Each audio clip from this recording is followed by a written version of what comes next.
Ladies and gentlemen, it's time for the Schmoedown Rundown.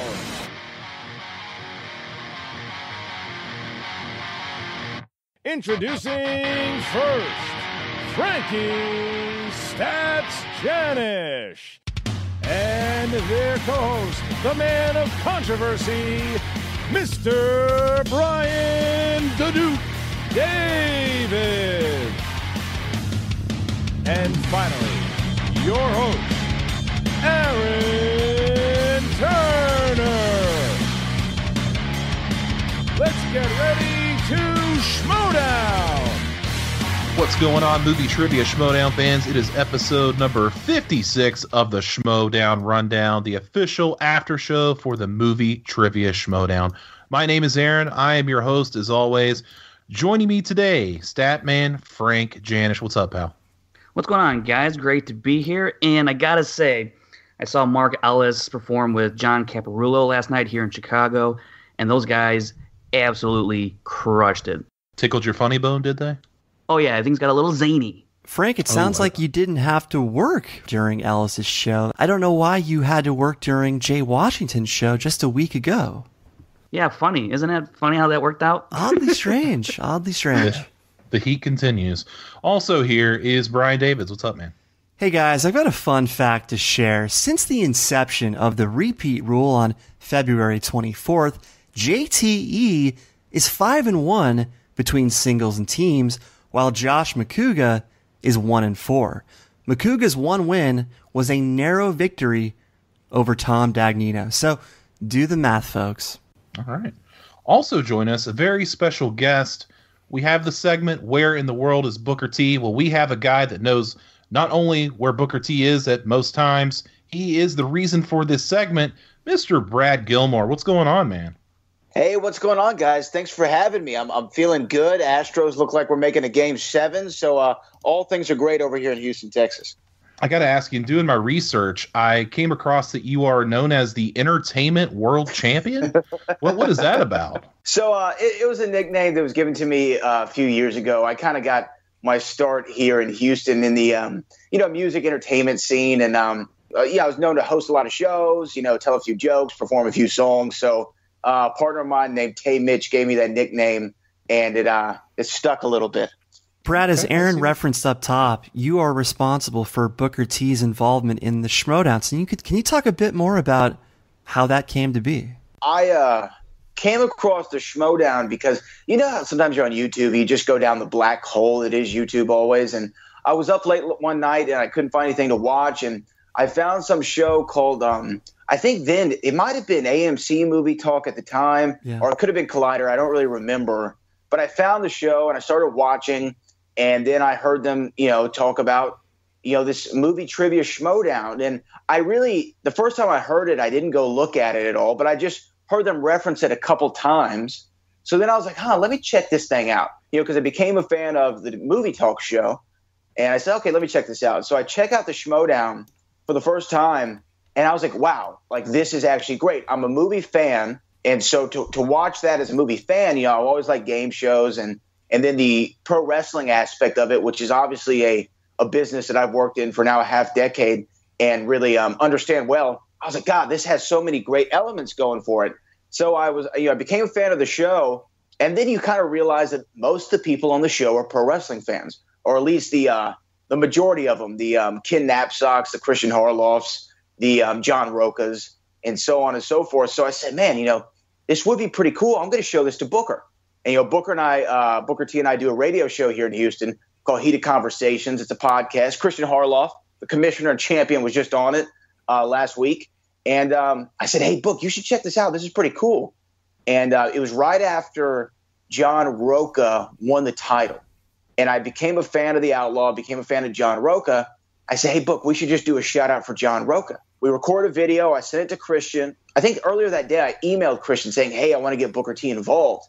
I think Christian was kind of like, oh, okay, yeah, whatever. I'm sure he's just talking. You know what I mean? And he didn't know me from Adam, and I really didn't know him just from the show. So, he had no reason to really take me as, seriously as I was. And so we recorded the video. I sent it to Christian, ended up waking up the next morning, and I have a text from Book. And he said, hey, give me a call. So I give him a call, and we were talking. He's like, man, my Twitter blew up over that Schmoedown video. I was like, really? He's like, yeah, it blew up. I was like, huh. And then, Christian and I got into contact with each other. We started exchanging messages, and we talked for maybe like an hour one day on the phone. And he said, it'd be great if Booker does a segment every week, for the Schmoedown. And I said, man, that'd be great. Let me pitch it to him. And, as they say, the rest is history. Yeah, I mean, we've got Sam Levine in the league. He's a working actor who participates in league play. And I've been saying for a while that if we can get a wrestling personality to participate in league play, not necessarily a wrestler, but someone in the wrestling world, I think the Schmoedown can open its doors even more to a bigger and bigger audience. So is there anyone that you have in mind? Do you know of anyone in the wrestling world that happens to be a movie trivia buff that would potentially play? There are a few. There's a couple guys there in Los Angeles where they shoot the show. A friend of mine, Johnny LaQuasto, who's actually kind of somewhat appeared with DC Movie News. He's appeared with the Killer, Kalinowski, a couple times. And he's a good friend of mine, big wrestling fan.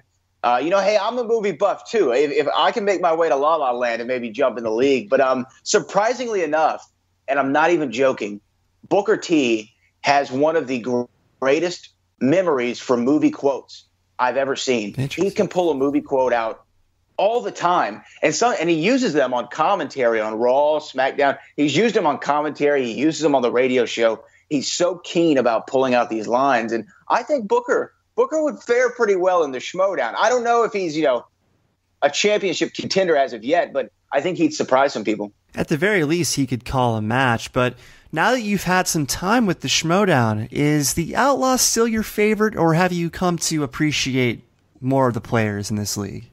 Oh yeah, I mean the Outlaw. John Roca actually was on my show, and I really like John. We get along. I got to meet him in person at Booker and I show in LA that we had a few weeks ago for Hurricane Harvey relief, and I got to meet a couple of guys. Ellis was there, Mark Ellis was there, Jay Washington was there, a few other people, and it was cool to meet those guys in person. But as far as who my favorites are, I got to tell you, everyone likes Clark Wolf, obviously. Ellis is great, but my favorites, I think my top three, and I think you got to leave the champions out, because I think the Patriots are probably the greatest team in movie trivia. They might be the greatest champions in Schmoedown history, period, across all divisions. Agreed. And Christian Harloff, of course, is amazing.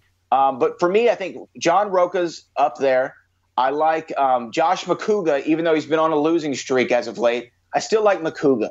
He brings an energy to the game. And in win and loss, you just kind of enjoy watching him play. My dark horse is someone who really just surprised everybody a couple weeks ago, was Miss Movies, Brianne Chandler. Yeah. I mean, she kind of came in, they were in the team, and you didn't know how she'd fare in singles competition. And she came out swinging against Clark Wolf, and I think it shocked a lot of people. Now, Brad, I saw on Twitter that you are a Schmoedown app user as well. So people, I guess technically they could step in the Schmoedown ring with you. What's your experience like on the app so far? It's great. I think everyone has addressed and pointed out some of like the small little bugs, like when someone quits a match. I know they're fixing that. I think the app's great. I told Christian this when we had him on this show. Think about Family Feud or Who Wants to Be a Millionaire or Jeopardy, right? They have all app versions of those, or app adaptations of those on the iPhone. And none of them are really up to par. None of them really feel like a true version of the game. I think, Deal or No Deal might be the worst. And so when I downloaded the Movie Trivia Schmoedown app to play the game, I wasn't sure what the level of play would be and true to the actual game it would be. And I think it's probably the closest thing from screen to, app that I think I've ever seen for any television game show, any show, period. I mean, the app was so impressive. It's so well done.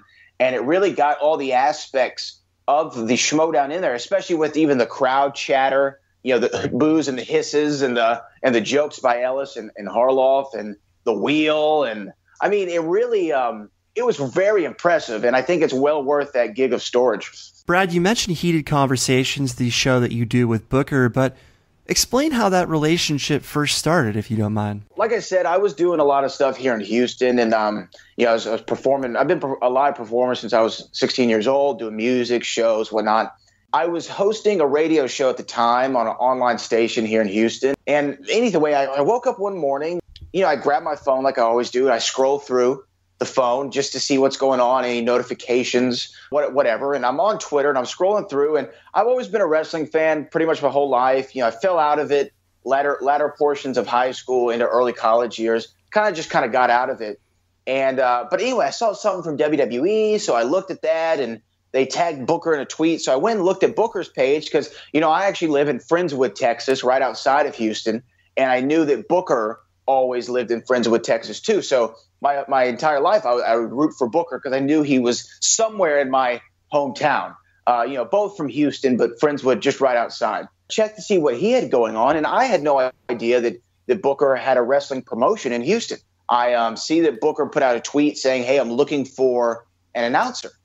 Something I learned in entertainment very early on is if somebody asks you if you can do something, you say, absolutely, I can, even if you can't.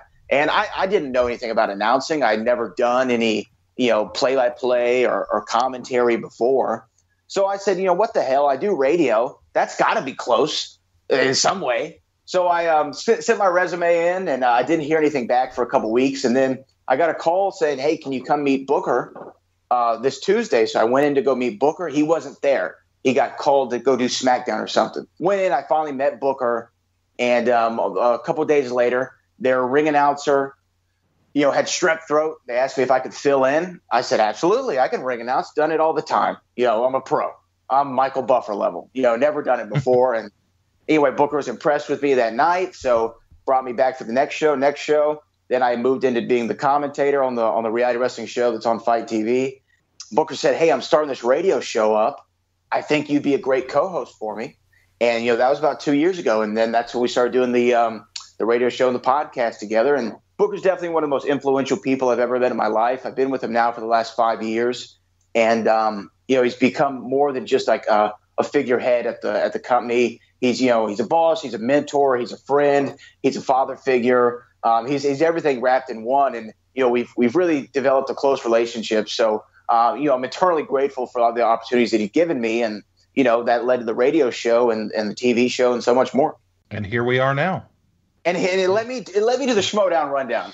How can I forget? Well, you're a fan of the show, and we appreciate that more than anything. It's amazing when people reach out to us and say, we're a fan of your show, because we're obviously fans of Booker, and we're fans of you guys, and we love heated conversations. Yeah, it was great. Like here in Houston, the traffic is so awful. Like it's LA level. It's like a step below, but it's LA level.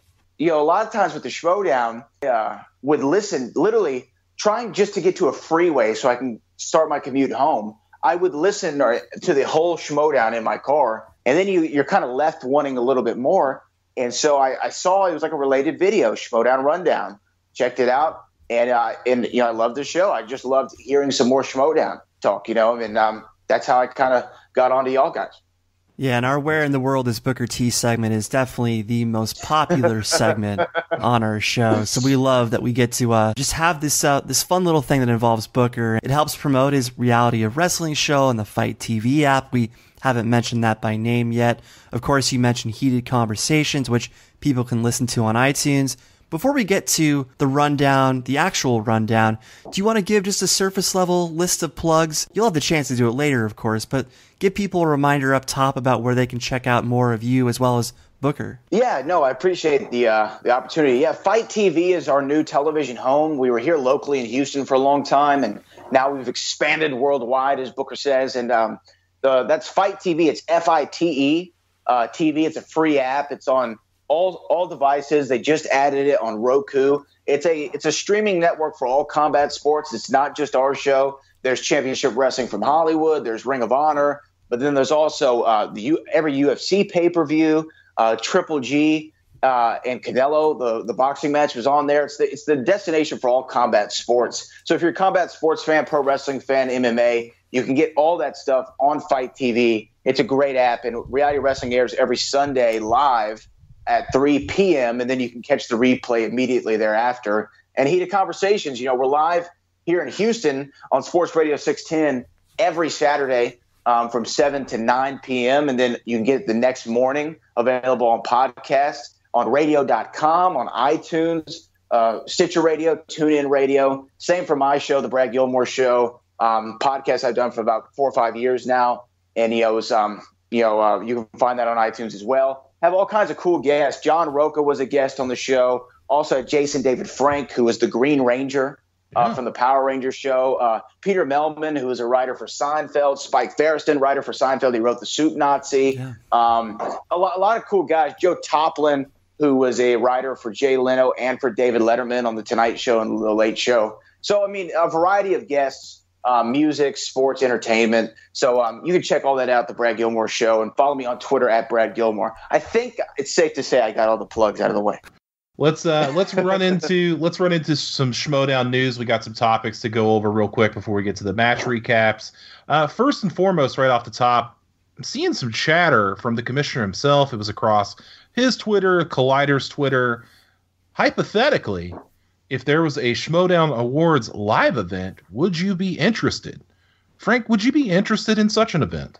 I would be interested in such an event. I think that's a really interesting idea to have something for the fans, because not everyone can go and see a match live in person, but if you can hold some sort of events for their live awards, I think that'd be really cool for the fans to be a part of something Schmoedown related as an audience member outside of the random Star Wars Celebration Star Wars match, so that would be pretty fun. I mean, based on the success of their Collider movie nights that they've had with Back to the Future and Jurassic Park, it only makes sense to have another live event. Brad, let me get your take on this. If there was a Schmoedown live awards event, would you be down for that? You don't need to twist my arm too hard to convince me to go out to Los Angeles, California. So I would definitely love to, especially to hang out with a lot of the guys from the Schmoedown. Like I said, getting to meet some of them in person, Ellis, Roca, Jay Washington, all really cool guys, super receptive and supportive of not only our cause, but just our involvement with the Schmoedown. So if there was an award show, I think that we would definitely have to make our way out there. And I think Booker would have to come as well, maybe do a spin-a-rooney on stage at the Schmoedown Awards. I think that would be a memory that we'd all keep forever. I can dig that. I can definitely dig that. Brian, I mean, it sounds like a natural progression here that we go from these live events to a live Schmoedown event. Doesn't it make sense? Yeah, I like the idea. I mean, if they have backstage passes of some sort, then I'm definitely intrigued even more. But yeah, it makes sense to have some sort of event to where fans can show up and celebrate their love for the Schmoedown. We're a ways away from having live Schmoedown matches where fans can show up and watch the tapings, but this is kind of an option in between once we get to that point. So it's a great idea nonetheless. All right. What else do we have on the docket this week? Well, Jen Sturger, friend of the show, Jen Sturger was on Inside Schmoedown with Fredo Knapsack. So this was by far the best episode of Inside Schmoedown. And I'm glad that the best Schmoedown reporter is finally getting the spotlight she's long deserved. So technically, Jen was at the table. So you could say that progress is being made on the hashtag Jen at the Table campaign. But, she was asked about Kalinowski, and she commented how he's as Wonder Bread gets. He's the Captain America of the Schmoedown. He's such a good guy. And Ken tried to get her to say some things about him potentially being a heel, and she kind of shut that down, saying everybody snaps, everybody loses their temper over a question, so that doesn't necessarily make you a heel, it just makes you human. So she did confirm, though, something we talked about last week, how brutal that Clark interview was, and we could kind of cut the tension with a knife from where we were sitting, and she confirmed that it was a tough thing to do from her perspective as well. And Ken asked her for some advice when it comes to what makes a premier Schmoedown player, and she said something rather interesting. She said it's the ability to take a loss and not wear it, and that was clearly in reference to Clark. So you can succeed in the Schmoedown as a player as long as you brush your losses off and do not let them sit with you. Because if you let your losses sit with you, it's going to affect your next match and the match beyond that. So, Aaron, did you get a chance to check out Jen on Inside Schmoedown? I did get to check it out. I'm a big firm believer in the hashtag Jen at the Table movement. However, I did see someone in the chat that came up with Jen for the win. I thought that was awesome too. I mean, she's great. She's a pro. Good stuff here. Let's keep people focused on one hashtag. Too many hashtags kind of... It gets muddy, I know. Waters down, muddies the water. So, Frank, did you get a chance to see Jen Sturger Yeah, I really enjoyed Jen's appearance on Inside Schmoedown. I liked the energy that Ken and Jen had together at the table. I really did appreciate her take on her interview with Clark, how difficult that was. Because like you said, Brian, we could kind of tell something was going on there. So it was nice to hear from someone who actually talked to Clark, who interviewed her to speak on that. So that was one of the main things I took away from her appearance on Inside Schmoedown. Brad Gilmore, are you a fan of Jen Sturger? All of them a five, but I'm more Team Jen. I am a Team Jen on this one. And having interviewed a bunch of people before, as you guys have, sometimes you get a guest who, like what happened with, the whole Clark thing. And I think that Jen handled that better than most people probably could. And I don't know if y'all saw recently, there was that E! News reporter. I think her name's Kat Sadler. She had to interview Jim Carrey on a red carpet. Yeah. I don't know if y'all saw that. Oh, yeah. It was such a strange interview. And this Kat Sadler, she carried it with such grace. She's just stayed in the moment. She made it work as much as possible. And I think that that's the mark of a good interviewer. And I think that's kind of what Jen Sturger carries as well. And I didn't get to check out her appearance with Ken Knapsack. I do need to get better on watching my Inside the Schmoedowns. But, I love Jen Sturger. Yeah, Jen is definitely a pro. And that is something that you see when you compare it to those situations like with Emma Fyffe and Mark Andreyko. I'm not saying Emma's not a pro, but each interviewer, each reporter handles things differently. And Jen is just great, though. So hashtag Jen at the table. And lastly, I wanted to address Bryan Ward. A couple of you pointed out last week that we did not have a Ward Wing segment. And the reason was due to the fact that Bryan got a bit of a promotion, you could say. And I wanted to let him be the one to announce this. I didn't want to jump the gun, in case things weren't written in ink yet. But needless to say, we're glad that Bryan's responsibility has increased with the Schmoedown, even if the matchup posters are taking a break for a while. But he sure went out on a great note with the Friday the 13th tribute and the Sarah Connor Cushing and Android 1000 piece. So moving forward, we won't have as many Ward works of art while he's focused on the bigger task at hand. But he's at least helping us stay clothed in the meantime. So, Bryan Ward, on behalf of the Rundown, thank you for making us look better than we ever deserved, and for making sure that the official Schmoedown After Show maintains some continuity with the actual show, visually speaking. So, make sure to follow Bryan at Bryan E. Ward on Twitter and BryanEWard.com. I'm not going to say exactly what he's doing for the Schmoedown, but be excited, folks. Be very excited. Quick footnote: Bryan Ward also did the work, I believe, for Heated Conversations thumbnail as well. Is that true? I was just about to bring that up. Bryan Ward, man, I can't say enough great things about this guy. Phenomenal, just phenomenal. When we were DMing, I'm like, did Bryan Ward do that poster? I mean, I knew the answer already, but I just wanted to confirm it because it was just such an awesome poster. But yeah, I remember reaching out to Bryan, and I was like, hey, love what you're doing with the Schmoedown.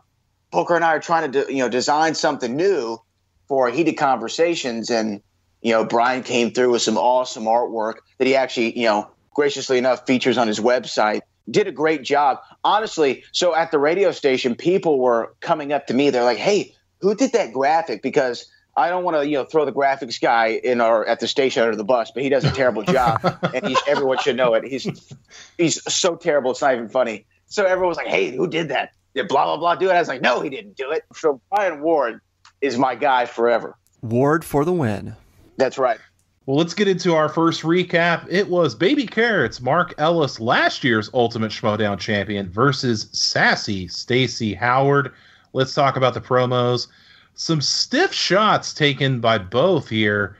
I didn't expect it coming from Ellis. I expected it more coming from Stacy, but man, some heated stuff going back and forth. So let's stop here. Let's talk about these before we get to the entrance because it was something special. Brian, what did you think of this promo work here? Well, prior to the promos, I just want to point out that Makuga and Ken were calling the match. So as we speculated, the tri-table experiments were definitely a way to groom options during Christian's paternity leave. In this case, he was on assignment, but read into it as you will. Makuga tried to make these soulmate analogies between Christian and Ellis, and it was just a disaster. To make matters worse, he started comparing Ellis and Clark to motor vehicles. Quote, classy Clark Wolf is not a Pinto. So Magic Hat Makuga was all over the place. as usual. And as far as the promos go, I didn't get too much of an impact from these promos.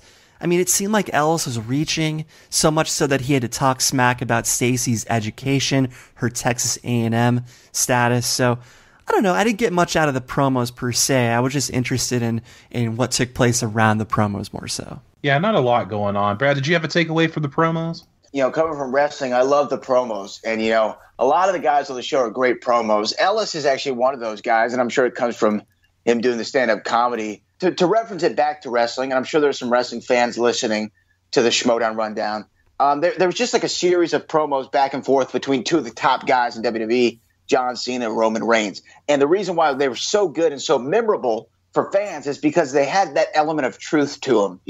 They cut a little bit deep. So I like them kind of going at each other a little bit. I got to say, even though I'm not an Aggie fan, I do represent the great state of Texas, and you shall never besmirch the greatest state in the Union. Actually, the greatest country in the Union, really. We're our own country. I'm firm on that belief. But, I thought they were good. They really set the tone for the match. I like that you bring that up, though, because the non-wrestling fans who love the Schmoedown, some of them do not understand the value of these promos. They often like to skip ahead to the match, and that really bothers a lot of us because good promos are an art form. So I like that you explain the value in great promos as it comes from the wrestling world, and a great promo between two great players can make the match that you're about to watch even better. Oh, 100%. I mean, if you walk up to anybody who's not a wrestling fan, you say, "Hey, name a couple wrestlers." They're probably going to say, "Oh, Hulk Hogan, The Rock, Stone Cold." Maybe they say Ric Flair, right? And you're talking about guys who are memorable not because of the moves they did in the ring. You talk about the guys who are memorable because of the things that they said before the match. Hulk Hogan was, "What you gonna do? If you smell what The Rock is cooking, that's the bottom line because Stone Cold said so. Then ain't your boy." Woo! You remember these things, and you remember these guys for the characters they are. The Macho Man, the ooh yeah, that's what you remember about them. And I think that the value of a promo is everything. It's even in the Schmoedown. I mean, even in UFC. I mean, there's a reason why they play those packages before the big fights. It's because you want to see these two guys talking smack about each other, and it just gets you more invested. So if anyone out there, and I was sure that people were skipping the promos sometimes, but don't skip them. Because the anticipation and hearing these guys go back and forth or these girls go back and forth, it makes the match that much better. It just adds a little bit. It is the cherry on top of the sundae, and it really just completes the meal there. That's why we're big fans of Brian Chandler, Miss Movies, because she went out of her way to really embrace the wrestling side of the Schmoedown and get dressed up and perform these elaborate entrances, and working on her promo. She's got a catchphrase that says "you're dismissed." So she wasn't the biggest wrestling fan beforehand, but she embraced that side of the show, and that just makes her matches even better, regardless of whether she wins or loses. And you know what complements a good promo? A great entrance. And we definitely got one from Stacy this week. She came out dressed as Jack Burton from Big Trouble in Little China. She even had a miniature pork chop express. Of course, that's Jack's big rig that he drives in the film. Mark Riley was dressed as a carrot, and he got punched in the face. Well, then Ellis came out as a doctor in scrubs and then revived the carrot. So it was a coordinated entrance. I thought it was pretty cool. What did you think, Frank? Yeah, I enjoyed this coordinated entrance by both Stacy and Mark. I thought it was something new that we haven't really seen in terms of a collaboration between the two players. So that was refreshing to see. It brought something new. This was the first time it's ever been done, right? The first connected entrance? I think so. Yeah, I'm pretty sure this is the first time two players have collaborated. And I thought it worked really well, reviving the character. He came out as the doctor. And I love Stacy's mullet hair. That was great. She should have got 2 points alone for rocking that mullet how she did. That was fantastic. Brad, what did you think of these entrances here, man? If we're going to talk about wrestling, I mean, the entrances are everything as well. I mean, the thing that you find out about wrestling is the most important things happen outside of the ring. And, God, the entrances are always great. And I love these ones. Ellis, I feel like Ellis always brings it on the entrance. He always makes it memorable. And he really embraces that side of it. And Stacy Howard's another one. It's one of those things to where it's like some of these teams are so good together. But I think that Stacy Howard and Miss Movies, Brian Chandler, are proving that they're actually stronger apart. And I don't know if y'all agree with that or not, but I mean, they just seem like they got a stronger edge to them separately than they are together. I think you might be onto something there. Brian, what did you take away from this entrance? How amazing was this? Well, yeah, I think it is the first connected entrance from both players, as we've been talking about. But Jack Burton, I mean, if someone told me that Stacy Howard would one day dress up like Jack Burton, I never would have believed it. But that is how far the Misfits in general have come when it comes to their entrances. And Josh McCouga, I love the guy, but sometimes he drives me nuts within the Schmoedown as far as calling matches. But he had a great line. He said, "I never thought I would see such vegetable violence." So fitting line for the moment. Then there was this comment about a three-legged race that got kind of awkward. Regardless, Ellis asked Jack Burton, Stacy Burton, "Have you paid your dues, Jack?" And I don't think Ellis has seen the movie. I think he later said he has not seen the movie, but she answered the question like Jack would. "Yes, sir. The check is in the mail." So perfect entrance from top to bottom from both players. All right, let's talk about round one now. It was Ellis getting 6 of 8 for 6 points. Stacy getting 5 of 8 for 5 points. Pretty evenly matched here. We had some back and forth between Ellis and McCouga that seemed like it wouldn't end. Frank, what was your take after round one here?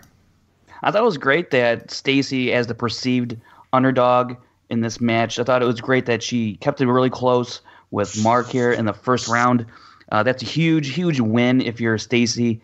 For the first round, to keep it close, no matter if you scored 4 and he scored 5, as long as you kept it close, you never know what happens in the second round. So it's important to stay competitive in this first round, and I thought she did a good job. Ellis, he has a vast amount of knowledge, and I'll get into this a little bit later, but I did talk to Mark a little bit about this match when I saw him for his show last night. So inside details, I like it. Brad, what was your takeaway here? 6-5 after 1. Obviously, Ellis won the Ultimate Schmoedown last year. You expected him to almost just run away with it. I think Stacy Howard, to me, proved that she's a strong player in that free-for-all where she lasted so long and she just had such a great performance. And so I did, though, expect for maybe Ellis to – I don't know. I just expected him to hit a perfect round here. But the fact that it was so close definitely made that round 2 all that much more important. I feel like the games are made or lost in that second round, but you do have to keep it close enough. I did enjoy the first round. Thought Ellis would have came out swinging a little bit harder, but it was enjoyable nonetheless. Yeah, it doesn't seem like we're getting peak Ellis at this moment. It seems like he's kind of seems like he's on a bit of a slide. We'll talk about that more at the end. But Brian, what did you take away here? Well, a good performance in round 1 is key because round 2 and round 3 are clearly more difficult. The stats back that up. So if you're buried in round 1, your chances of winning are very tough. So I love that Stacy kept things close, 6-5 going into round 2. But jumping back to question 1, Max Fisher in Rushmore. Now we understand why Fredo Knapsack named his RB3 episode the Max Fisher of Compton. So clearly this question was on his mind when he named that episode. I found it interesting that there was a universal miss on question 2, Monsters Inc., since that's another animation question that everybody struggled with. The Venom, Eddie Brock question 4, it asked for the character name. And now we've talked a lot about this lately because character names are harder to remember unless there's a specific circumstance, such as the Venom movie with Tom Hardy. We've gotten a lot of news on that lately and how he's playing Eddie Brock. So the character's name has been in the news a lot lately, and by association, Topher Grace's take was brought up because he played the same character in Spider-Man 3. So regardless of that, Ellis wasn't happy about the character name question, saying that the actor name should have been accepted anyway. But despite the clarification that they were asking for the character name, Stacy still wrote the actor name.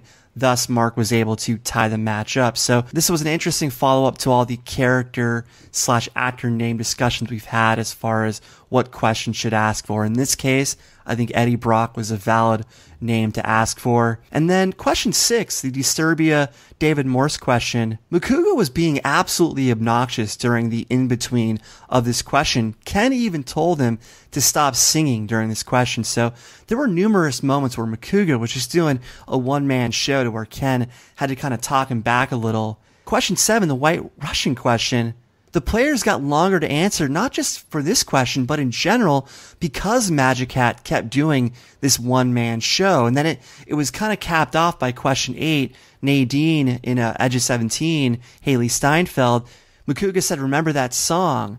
Ken instantly said, I'm going to back out of this right now, because he was annoyed with Magic Hat. So clearly Josh was about to bring up Winger's 17. That song, of course, is right up Makuga's alley. And just to clarify, Jake Steinfeld is not the father of Haley Steinfeld. So a lot of bizarre moments when you have two new broadcasters at the table. And Makuga was being Makuga especially. No doubt about it. Just want to throw it out there. Rushmore was actually filmed at the high school I went to here in Houston, Texas. Little known fact, nice. Marabou B. Lamar High School. There you go. That's a future trivia kernel for anybody wondering. Chris Skaliski, I hope you're listening. Maybe write that down as a question. Just saying.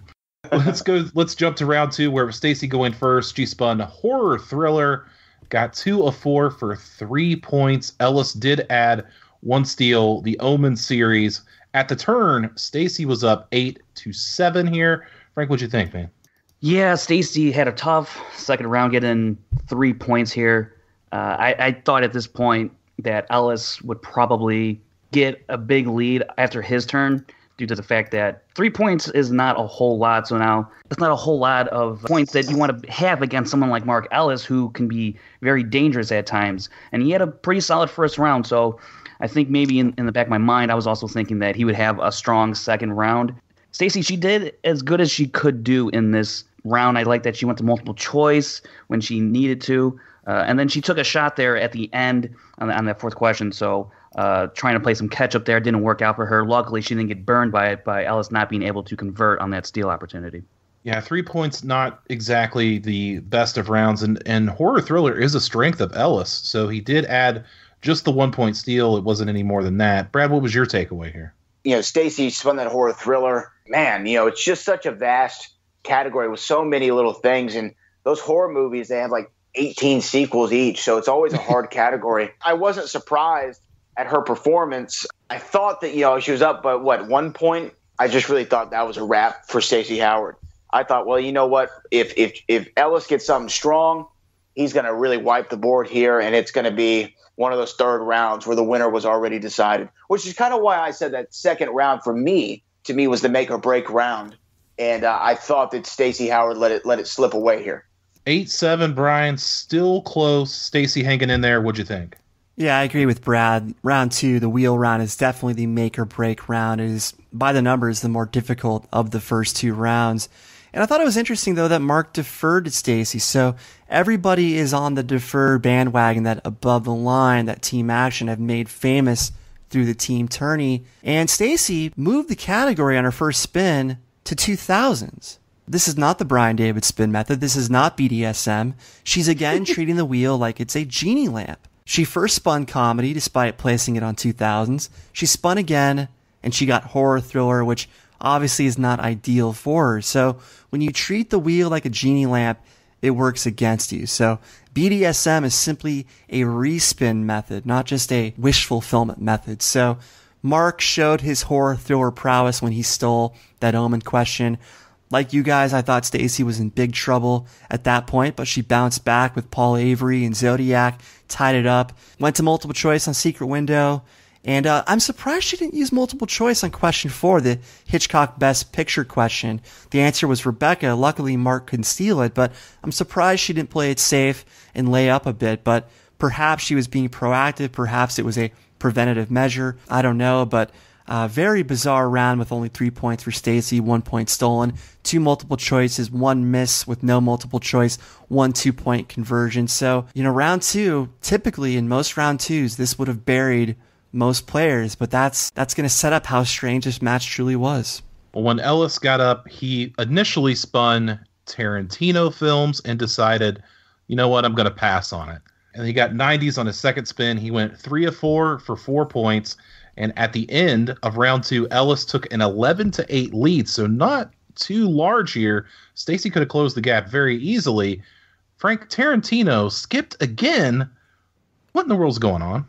Oh, what is going on? I have no idea. I did ask him about why did he skip Tarantino, And he just said he didn't feel strong with Tarantino. So I was like, well, if you don't feel strong with Tarantino, I guess. I don't know. But then he got 90s, and he thought 90s would have been better for him because he likes that decade. And although he only got, 4 points in his turn, not bad, but not great, not Mark Ellis level that we're accustomed to. Went to multiple choice 3 times. He has that luxury because he deferred, so he know what Stacy did, so he has a luxury of going to multiple choice. So it worked out for him 2 out of the 3 times. And to come away with a 3-point lead heading into that final round is a big deal because that means your opponent has to answer at least their first 2 questions in that final round to get it back to you. So instead of the 2 where he ties it up and it goes back to him. So a 3-point lead is a big deal, and so he did just enough to force Stacy to actually have to answer those 2 questions in the 3rd round no matter what. So I think he did what he needed to do coming out of this round. Yeah, Brad, when I play the Schmoedown app, I actually skip Tarantino to get that full Schmoedown experience. What did you think here? Ellis retaking a lead 11-8. Well, it's funny that you bring that up because my point was going to be when I play the Schmoedown app, I always end up, when I spin the second time on the wheel, I always end up on Tarantino films. And it always surprises me how much I actually know about Quentin Tarantino. Y'all guys are by the numbers. So let's think about it by the numbers. It's not like when you spin Spielberg. I think Spielberg is a misleading category for a lot of people because they think, oh, Steven Spielberg. I know every Steven Spielberg film. And I think, as we'll talk about maybe in the next match, there's some Steven Spielberg films I have never heard of. And I think with Tarantino, it's a much smaller sample size. Yeah. Every Tarantino film you've heard of. 8 films. So you have, 8 films, a small sample size. He's only going to do 2 more. So we know that we can at least see the whole filmography of a Quentin Tarantino. I think it'd be a safer bet statistically to go with Quentin Tarantino. These are just my thoughts. I don't know if they're right or not.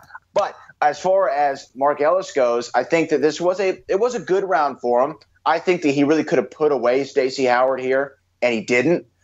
He had the opportunity just to shut it down.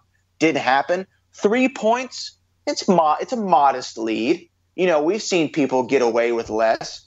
I did it once again. I expected more in the first round, more in the second round. I think that's just because Ellis has set the bar so high in the past of just this crazy movie knowledge that comes out of seemingly nowhere. So I just expected it to be a little bit stronger second round. Said, you know what? He's going to close it out in the 3rd.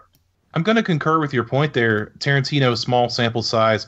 Christopher Nolan, bigger sample size, but still in a limited market. Spielberg, my lord. Scorsese, holy cow.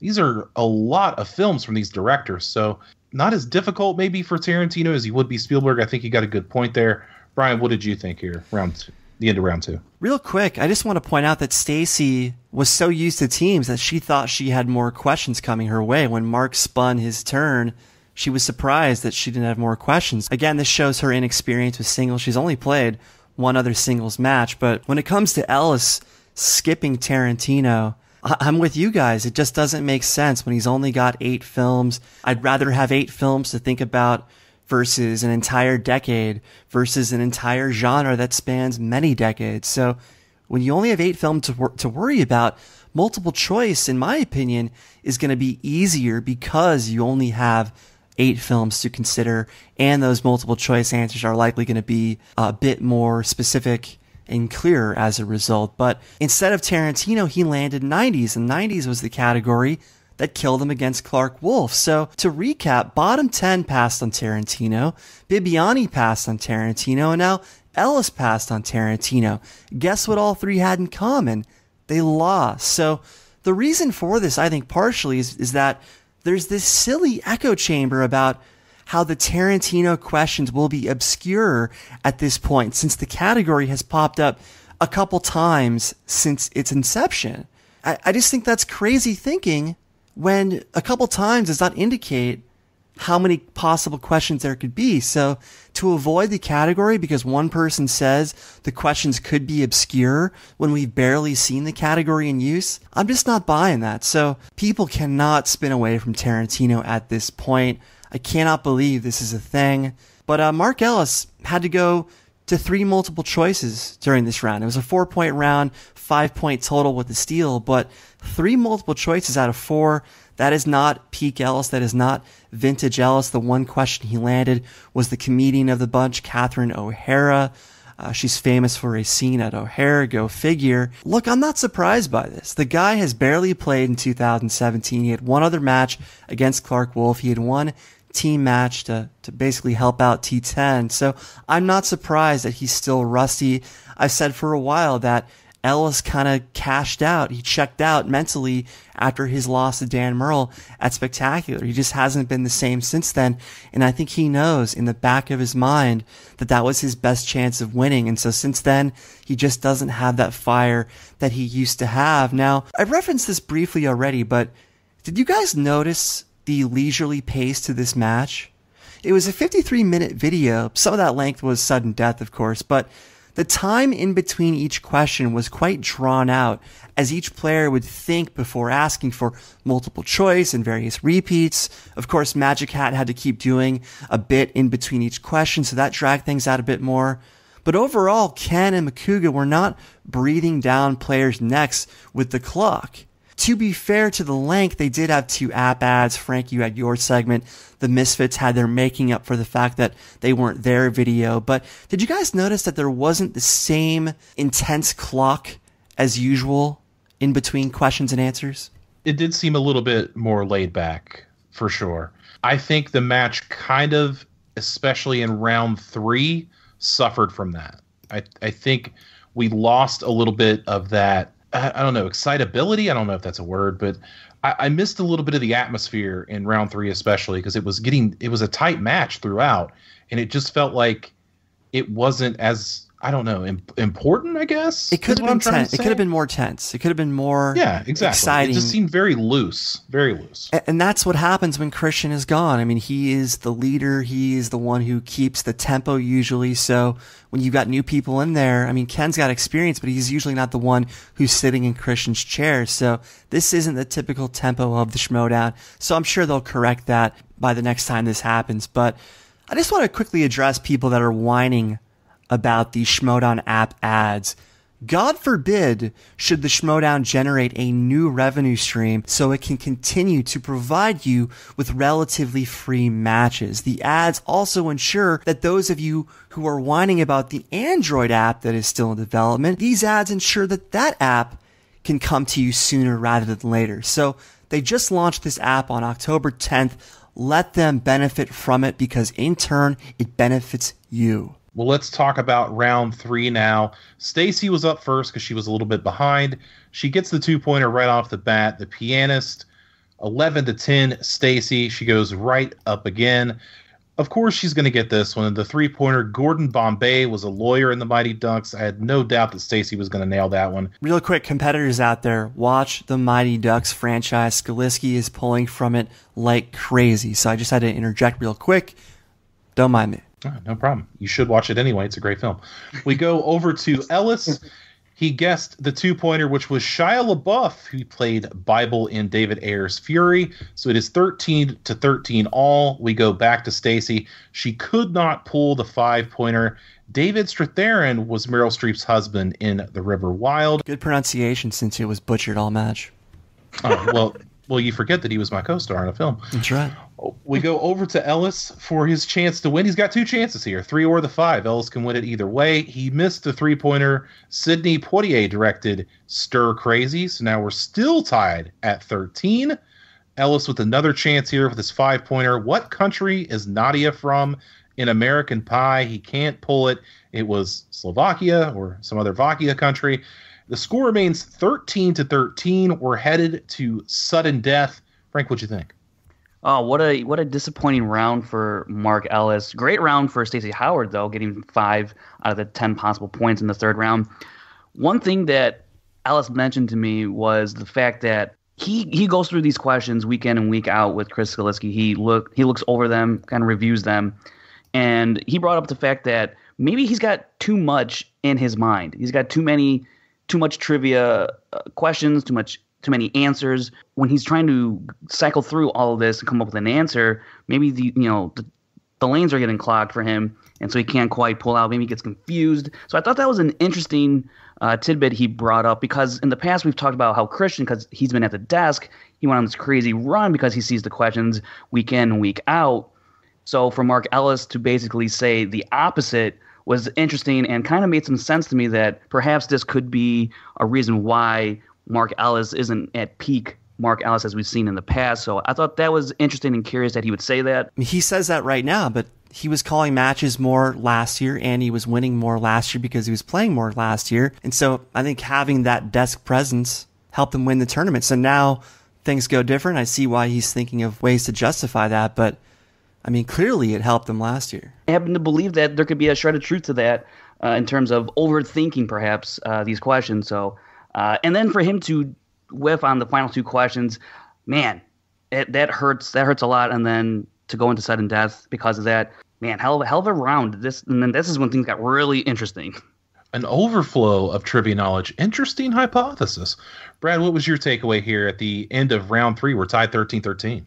I was watching baseball earlier, so this, I guess, the reference. But, there was a point in this last game here with the Astros and Yankees, which, by the way, I know Christian's a massive Yankees fan, so he needs to leave the dark side and see the light. But, there's a point in the game where the Astros go up 3-0. And then the pitcher, Justin Verlander, comes back up on the mound. Since he feels a little bit more at ease, feels a little bit more comfortable, he gets himself quickly into a bad situation. Walk the first guy, hit the second guy. Now you have runners on first and second, no outs. You're only up 3 runs. He got a little comfortable. I think that's my point here with Mark Ellis. Mark Ellis said, okay, I have 2 shots to put Stacy Howard away. And I don't know if I go for the I know so much I can't remember anything thing, but I could see him saying, I'm relaxed. I know I only got to get 1 or 2. So maybe he didn't feel the pressure on and didn't feel the need to go for that deep pull and find that answer to, the 3-pointer or the 5-pointer. And I think that's why we saw it go into sudden death. I'm loving these sports analogies. Keep them coming. Brian, what was your takeaway here at the end of round 3? Well, going back to Stacy for a second, she had this reaction to the Gordon Bombay question, sports, da-da-da. And Ken had a great line. Let's leave that off the internet. As far as Mark Ellis, look, last year he was calling more matches than he is this year. Ken's been sitting in his chair more often than he was last year. Ellis was playing more matches last year between singles and teams. His head was in the Schmoedown more than it is this year. And I truly believe that his loss to Merle kind of checked him out of the Schmoedown, because I think he knows that was probably his best chance at a belt. So I don't think you can know too much or have exposure to too much information. His 3-pointer, that was just a tough question. Sidney Poitier, stir crazy, that's a tough question. The 5-pointer, Czechoslovakia, like Ellis, for a second I thought it may have been Romania, just because I also associate Nadia, the gymnast, with Romania. But once again, this is the 90s coming back to haunt Ellis. He left 8 points on the table. Stacy left 5 on the table. So one of the most unusual round 3 conclusions we've ever seen. It was not a good week for the Schmoedown's round 3. And I think this was the number, but Frank, correct me if I'm wrong, 75% of the people who have leads going into round 3 end up winning. So it's something like that, 75 or 79. So for Ellis to go into this round with a 3-point lead, this is one of the most epic collapses we've ever seen. But make no mistake, when you do not play for as long as he hasn't played for, he's played 1 singles match this year, that rust is bound to be present. When you've played 1 team match, that rust is bound to be present. So really, when you're not sharp, you're not sharp. It's as simple as that. If he did stand up once out of the entire year and then did it a second time, he's going to be rusty. For the second time in this year's Ultimate Schmoedown Singles Tournament, we're going to sudden death. Both Stacy and Mark got the first question, Robin Hood, 14 all. We go to the next question, which would decide it. This 1960s film became the first and only X-rated movie in history to win the Best Picture. 5, 4, 3, 2, 1. Okay, Stacy Howard. Midnight Cowboy? That's correct. I had Midnight Cowboy, but I wrote Deep Throat and crossed it out. So. Oh, goodness! Your winner! Stacy! Stacy! Unbelievable. Stacy nails it with Midnight Cowboy. Ellis started to write it and then pulled Deep Throat. I'm not going to do that. Stacy Howard gets the victory, 15-14. So Mark Ellis, last year's Ultimate Schmoedown Tournament champion, is eliminated. Frank, what'd you think here, man? Such a surprising way for Mark Ellis to be knocked out of this tournament on this question. Man, I really don't know what to say about this. It was an answerable question. He knows it. He should have got it. And for some reason, his mind didn't automatically go to the right answer right off the bat. Just a very surprising performance from Ellis in Sudden Death. I really do not know what to say. I was definitely surprised, that she beat out Ellis, especially in Sudden Death. Those matches, when they go to Sudden Death, they can just go either way. It just, do you happen to know the answer to the question right then and there? And, it's not like rounds 1, 2, 3 where, if you miss one, it's okay. You got to know. She pulled out one that I think most film fans, it was an easy pull or an easier pull, maybe than others. Mark Ellis, I think once again, he just, if I get it, I get it. If I don't, I don't. And that was, I think, mentality that led him to this loss. Not saying that he's a bad player or anything like that. We know he's a great player. It's just, I think, missing that 3-pointer, that 5-pointer back-to-back, thinking maybe he had it in the bag, and then going to the Sudden Death, he just, it's just mind wasn't on the game. It's a bummer, man, because that's 3 losses in a row for Ellis. If you go back, it's 5 overall if you're counting teams. So this is not the performance that we're used to seeing from Mark Ellis. Brian, what did you think overall here? As far as Stacy, I was really impressed on the first question. The Cleese in 81, Costner 91, Ellis in 93. She didn't know it upon the first read. She requested a repeat, and this is a perfect use of the repeat rule. She used it for more time to think about it, and this was the time to use it because it was such a long and layered question. It was a multiple question, as I call them, and she used it, she needed it, and she converted it thanks to the repeat rule. So perfect execution by Stacy to tie the match back up at 14-14. Question 2. Mark took the question a bit too literally, as he thought X-rated meant XXX. X-rated in 1969 is what we now call NC-17. So there's a big difference between NC-17 and actual pornography, which he wrote down via Deep Throat. Midnight Cowboy was later changed to rated R in 1971. So part of the X rating came from the fact that it was 1969. So this will make a great Schmoedown trivia question someday, as Ellis is the first person to answer a Schmoedown question with a XXX film, a movie the MPAA definitely did not review for a rating. Linda Lovelace was not nominated for Best Actress either. In his post-match interview, Ellis went on to say that he doesn't watch X-rated movies, aka porn. So he continued to confuse the two, since X-rated was the prior name before NC-17 came along. Perhaps the question should have been written in modern vernacular, since Mark may not have answered with full-fledged pornography if the question read the first and only NC-17 movie in history to win Best Picture. So the fact that it was phrased as X-rated, even though that was correct at the time, if they had used the modern phrase, I wonder if he would have gotten it had he not thought of X-rated as porn. So if NC-17 was there, this may have been a different outcome, but let's not use that as an excuse. Stacy was the clear victor today. Ellis had chances to win, more than a few chances to win, and he couldn't put it away. And ultimately, he passed on Tarantino, and I have to believe it was a big difference like it was for the 2 other people that passed on Tarantino. Well, let's talk about the post-match interviews now. Stacy overjoyed for this win. Obviously, she's just knocked out a Ultimate Schmoedown champion, team champion. We've been there. We talked about it. She finally feels like she's pulling her weight on the team with the Team Misfits. She said that in the interview. So a lot of good stuff here from Stacy. What did you think here, Frank? I was really happy for Stacy to get the win. Of course, I was rooting for Mark Ellis, but I'm happy that Stacy pulled out a victory here, because I've always thought she did pull her weight in terms of 6 degrees. I was kind of surprised that she thought that. She said that, because I think Brienne and Stacy are pretty much equal on that team, so I never saw one better than the other, because Stacy's had some magnificent pulls in the team tournament and in her team play. So it was kind of surprising to hear that from her. And then for Mark, who knows what's next for this guy? Just not sure how long his hiatus will be this time before he plays in another match or what have you. So interesting to see what happens for Mark going forward. Yeah, it didn't seem like he was coming back anytime soon. Brad, did you take away anything from these post-match interviews? Happy for Stacy. Like I said, I think when, as most of us did, when we saw her in the free-for-all, very impressive. And she's just kind of continued that now in her singles career. And Baby Carrots. Baby Carrots, it might seem like it might be a long time before we get to see Baby Carrots in action again. But, he put up a fight. I wouldn't say it was anywhere near his best performance. And I think we can all agree on that. But, hey, live to fight another day. Yeah, I guess you could say Ellis missed the mark, but no. No, come on. I won't do that. I'll save the yucks for him. Brian, what did you think here in these post-match interviews?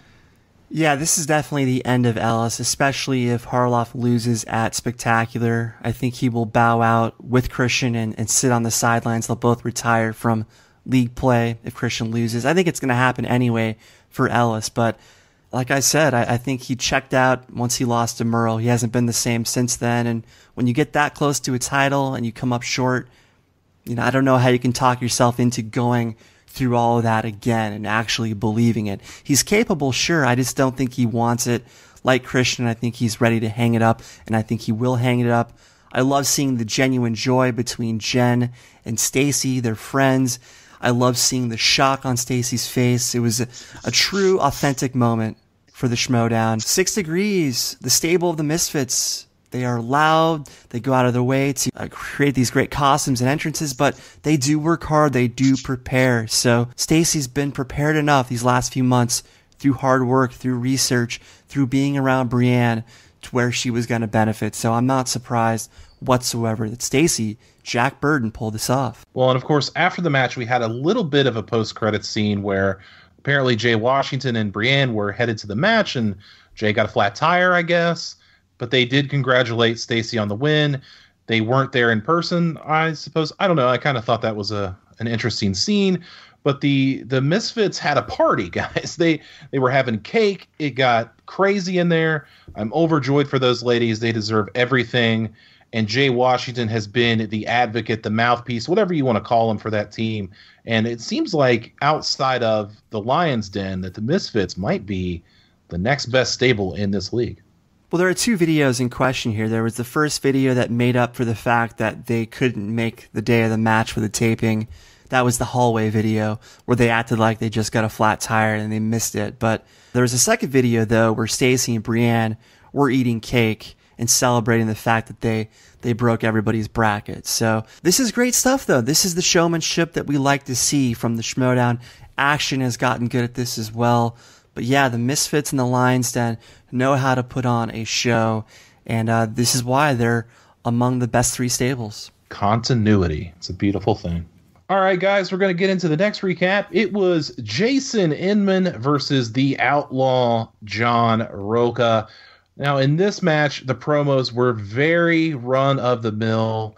We did have a bit of a mismatch placement there where Inman said, "Don't talk about my wife," and then the line came from Roca, so a little bit of weird mismatching there. I caught that. But other than that, it was kind of just real run-of-the-mill. I didn't really have much of a takeaway. What about you, Frank? Yeah, it's interesting that you say run-of-the-mill when John Roca's involved, right? I know. You're right. So, yeah, he's got this different approach that we saw through the match and starting off with the promo through the match. So it was very interesting the way he approached it. He kind of picked it up a little bit at the end, saying, that Inman's a bag of bones, this and that, things he said before. And then Inman, just happy to be here. So that was kind of the running theme with Jason Inman in this match. Brad, did you take away anything from these promos? We know you're a John Roca fan. I am a John Roca fan, and I thought they were good. I didn't think it was any home runs were hit. I always like to see the Outlaw. I enjoyed what the Outlaw brought. I tell you this, like the thing I noticed outside of the promos was John Roca's vascularity, and that was something that Vince McMahon would appreciate. Brian, did you take away anything from these promos? You see his veins. God damn it. The vascularity, pal. Vascularity. God damn it. Sorry, we digress there. But Brian, did you have a takeaway? Yeah, I did catch how he tried to play off the hypocrisy that is his face/heel persona. So he tried to act like it doesn't matter, but when you make a big deal how you are turning into a face, people are going to make it a big deal. So just because it didn't work, you want to sweep it under the rug doesn't mean that we can't talk about it. But I thought it was a strange thing how he mentioned Ashley Victoria Robinson during his promo. Just kind of got weird in that sense, and Jason played off of it even though it was out of order. And leading up to the promos, I just want to talk about how baby carrots mentioned that there is chlorine in baby carrots. And this is something that I may have told Mark, I can't remember, but my trainer told me this as well. And ever since I was told this, I cannot eat a baby carrot without thinking of the fact that I am eating something that was soaked in chlorine. So I wonder if baby carrots were ruined for Mark as well. Leading up to just ruined it for me. I'm sorry about that. It happens. Once you hear that, it's like it's game over. Yeah.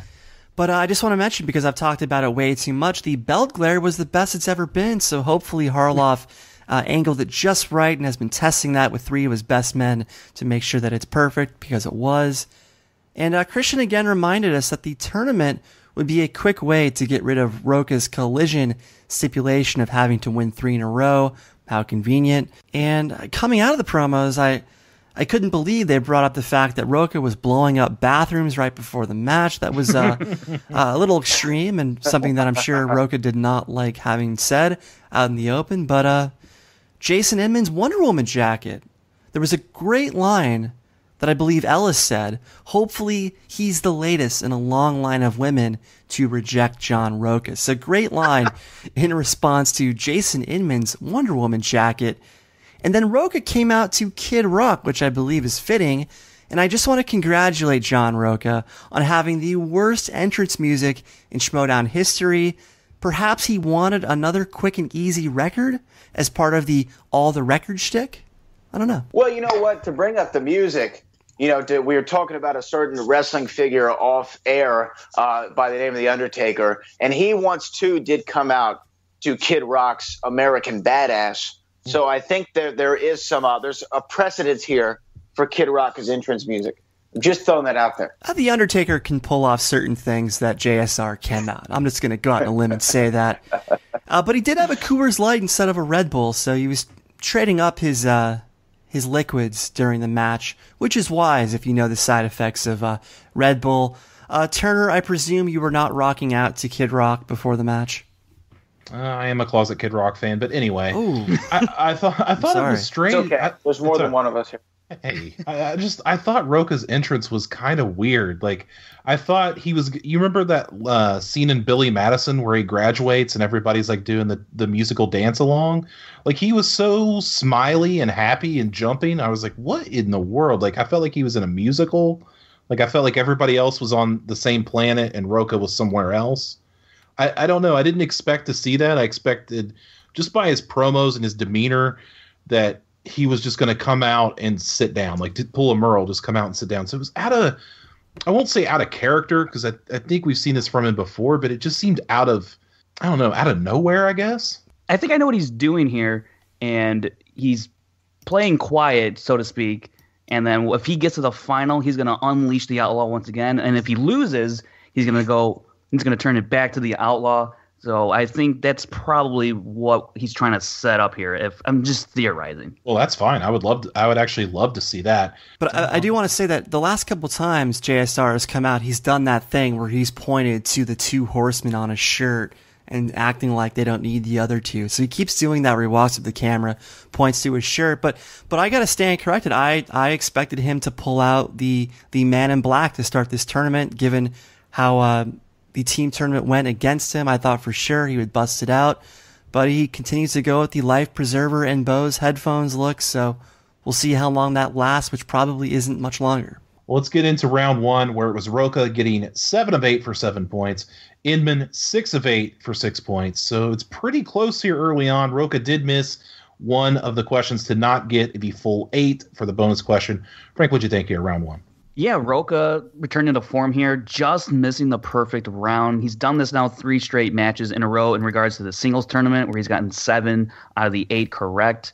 And then Jason Inman following up on his Fatal 5-Way performance, getting 6, keeping pace with Roca. So I thought Inman would flirt around the 5 or 6 mark, and then Roca, not really surprised at his first round performance because he is capable of these kinds of rounds. So it did make going into that second round that much more intriguing with Roca just a 1-point lead over Inman. I was feeling Inman here. I thought maybe somehow he could pull it off. I liked his confidence. Brad, what was your takeaway here in round 1? I think Jason Inman came in with a tremendous amount of confidence after that fatal 5-way for the inner geekdom. But, when you have to come in with that, I think Booker sometimes refers to it on the show as the cloak of invincibility. You gotta feel like you can do everything, and you gotta feel like you're gonna win no matter what.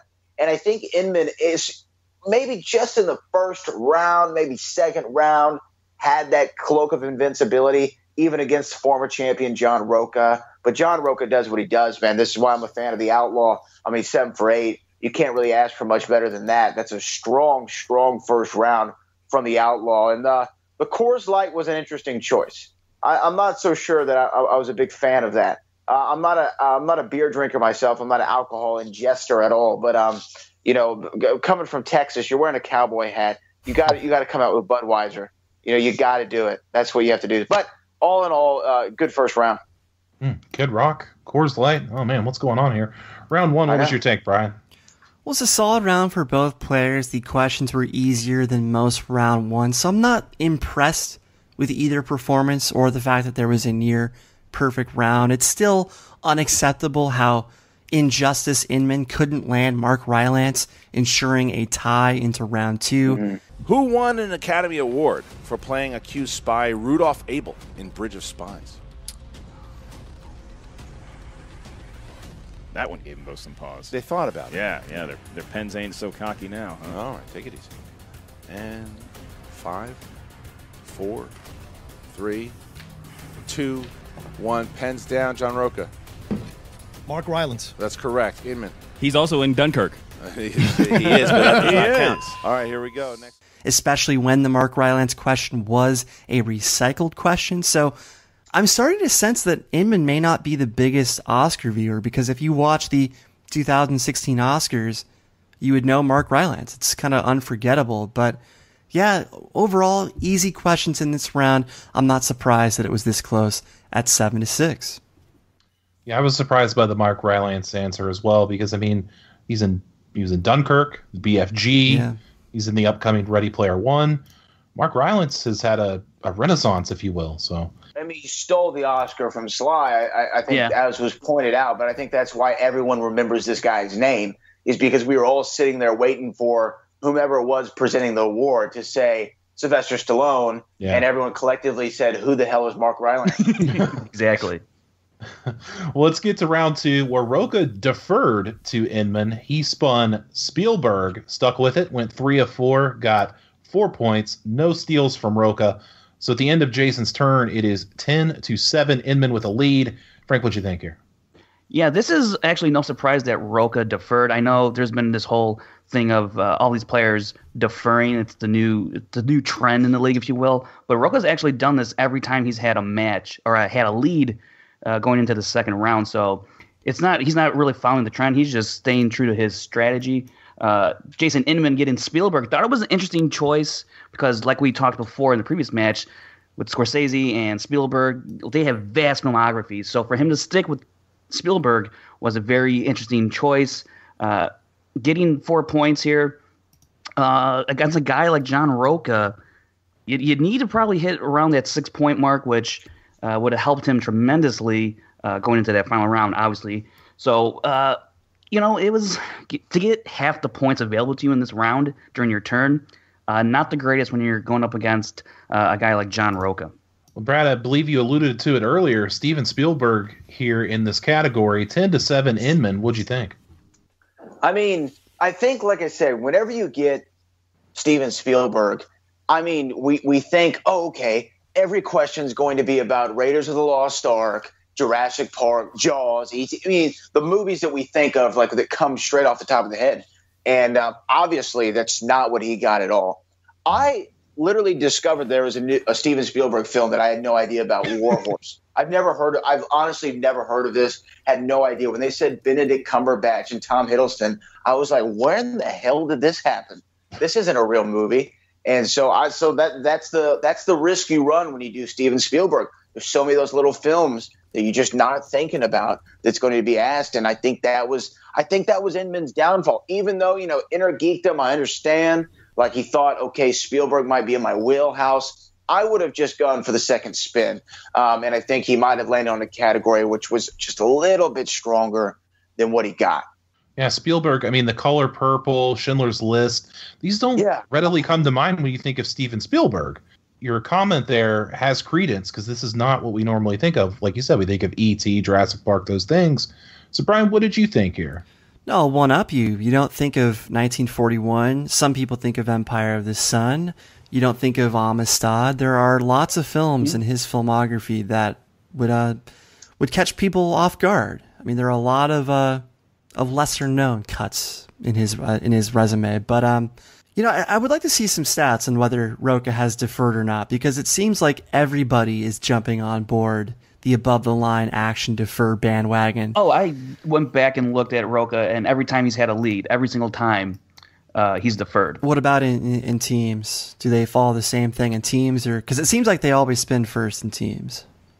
I did not go back and look at teams. I just looked at his singles performance. Well, regardless, I mean, it is a point that remains for the entire league because other players that typically would spin first are now deferring. So, above the line and action have changed the way people think, and Sam gave a great pitch for it on this show. But in this case, question one, Injustice Inman. The two male leads, I'm puzzled why he didn't go to multiple choice when he wasn't sure on the second guy. It's possible that he was trying to avoid an easier steal via Roca, but still, that's too proactive for Injustice Inman to do. So I'm surprised how he handled question one, multiple choice on question two, multiple choice on question three. Question four was his only 2-point conversion via Schindler's List. So 4 points. 1 miss, 2 multiple choice answers. Not a strong round from Jason. Not a strong round. I got more on this later, but I'm still curious why he played question one the way he did. You can think about every decision. You can question every decision. More on this later. What did we think about the challenge, though, by John Roca? Did we think that was a good call? Well, he lost it, so, I mean, obviously it wasn't the best of calls, but... I know, but at the time, did you think, okay, this one might go his way? Oh, no. I knew he was wrong right away. Especially when Ellis kind of exclaimed, he's not the lead, John Goodman or whoever is the lead. He's not the lead and he's just an actor. So right away we knew it, but since he had said challenge, I got to go with the challenge. But yeah, sometimes you got to listen to the announcers because sometimes the announcers will be like, "Are you sure?" Like they won't say those words exactly, but they'll indicate that you don't want to challenge, and they'll still challenge anyway. So listen to the announcer for cues, people. Let's talk about Roca's turn. He spun biopics, one of his strengths. He goes 3 of 4, getting 4 points. So at the turn, Roca is up 11-10 at the end of 2. Biopics, once again, Frank, a strength of Roca's. He made a point to say that these questions are going to get harder because I keep answering them all. What'd you think here? Yeah, that was a solid point by Roca. I thought that's going to be true eventually. I didn't know how difficult these questions would be, but eventually, as you get deeper and deeper into a category, Chris Zaleski, he's got to come up with more questions. And as we've seen throughout the history of the Schmoedown, there have been tougher questions, so it only makes sense that once you get into these 4 questions that there would be a heightened level of difficulty, and it seemed to be that way towards John, even though he went 3 of 4 for 4 points here. Again, not great by his standards, but he only gave up 1 opportunity to Inman to steal. And I mentioned in the post-match segment, Roca is now 14 out of 16 in the biopic category. He's spun biopics 4 times now in his career. So yeah, I mean, you run through 16 questions with biopics now, so you're going to get some head scratchers here and there, like he did with that Chadwick Boseman question. Biopics once again, and like you said, he kind of called his shot, knowing that he was going to probably get a little bit tougher question. But I disagree on the Chadwick Boseman point, because I thought out of all of the biopic questions that he got, that one was almost the most obvious for me. I was sitting there listening to that. I was listening while I was driving. I was on my commute. And I was like, oh, okay, this is an obvious answer, because the first two things that pop in my mind is 42 and Get On Up. And I mean, if you saw 42, there was none of that fourth wall breaking. So I thought that was one that the Outlaw should have pulled out. At least reason He through did. it in his head He got a before point on going to multiple choice. Well, I'm saying before going to multiple choice. Okay. I think he could have figured that one out and maybe gone up too. Obviously, we found out that he really didn't need to do that. I thought the Outlaw could have stretched his muscle a little bit and got that one. Overall, biopics obviously a strong suit, something he does really well at. But these questions definitely were harder than I remember the last time he got biopics. Good category, good spin by Roca. Obviously, sticking with it was a smart idea, and another strong performance. 11-10, Roca at the end of 2, a little bit closer than I think we all imagined. What'd you take away, Brian? Now, Frank, were those 16 biopic questions counting the 4 from this match? That is correct. Yeah. See, per the fallacy that he's perpetuated in regard to Tarantino, he should be passing on biopics at this point, because he's had biopic questions himself. Other people have gotten biopics, of course, but he's had 16 biopic questions, 4 different draws of it, and yet he keeps accepting it. Tarantino's barely been used, and yet he's perpetuated this fallacy that, the questions will be too obscure at this point because the category has been used once, maybe twice at this point. So if you're willing to accept biopics, then people should be willing to accept Tarantino and not shy away from it. But multiple choice on 127 hours, I was surprised by that. It's a recent film that got a lot of attention. Cut the lead to 2. Question 2, which attack got Chris Kyle to enlist? That was the toughest question of the round. Yeah, American Sniper is a biopic in a way, but this is still a very specific detail. It is in the film, though. There is a moment where he's watching television and he sees the East Africa bombings that led to him first enlisting with the Navy. So interesting that he did not go to multiple choice there. Question 3, Michael Sheen, that was his 1 2-point conversion there. Chadwick Boseman had to go to multiple choice to get the 1 point. So just like Jason, JSR had a 4-point turn via 2 multiple choice, via 1 2-point conversion, and 1 all-around miss. So very similar rounds for each player, and that's why this match was still very close going into round 3. So people, even though you get your strength in round 2 has proven that it is the most difficult category, or the most difficult round, and even when you get your strong category, doesn't mean you're guaranteed 8 points. So 4 points out of 8 potential points in your best category, that says something about round 2. Well, let's go to round 3, where it's been notoriously tough for Jason Inman, and it didn't get much easier here. He missed his 2-pointer right away. A DiCaprio movie with a character name in the title. He said, "What's Eating Gilbert Grape?" Of course, Gilbert Grape is Johnny Depp, and DiCaprio plays Arnie in that film, so that is a miss. I think he answered it too quickly. I think had he thought it through, he may have come to it, but that's a bad miss. He took a page out of his partner's book, Scott Mantz. That is a Scott Mantz move right there. Go to Inman for his 3-pointer. What Disney song won the Oscar for Best Original Song in 2014? Let It Go from Frozen. That song was everywhere. He could not pull it. Another bad miss from a guy that animated is allegedly one of his strengths. That's an awful miss. I love Adele Dazeem. So we come down to the 5-pointer. Jason has to get this just to stay in the match. Tom Hanks and Meg Ryan first starred together in Joe versus the Volcano. He can't pull it. Another bad miss. And we're still at 11-10 as John Roca TKOs Jason Inman. Guys, I mean, you missed these 3 questions. I can't say that you need to be advancing to this tournament if you can't answer at least one of those 3. Frank, what was your takeaway? I think that DiCaprio question really rattled Jason for the rest of the round. To not get Frozen, I mean, that's... I mean, even I knew that, and I probably saw that movie once. Even still, like, you got to just think of like one of the most popular songs from an animated movie in recent history. So I thought that, I mean, all these questions were definitely answerable, and so that's got to hurt. But hey, he was just happy to be here. Well, Brad, we've got Roca with a TKO victory over Jason Inman. He was very game for this match, Inman, but it just was not his in the end. What did you think? This was a spectacular, completely falling apart of Jason Inman. He had it close, but it was just, oh man. This is what I was trying to reference. You remember Back to the Future Part 3, you know, they're talking about the train going off the track.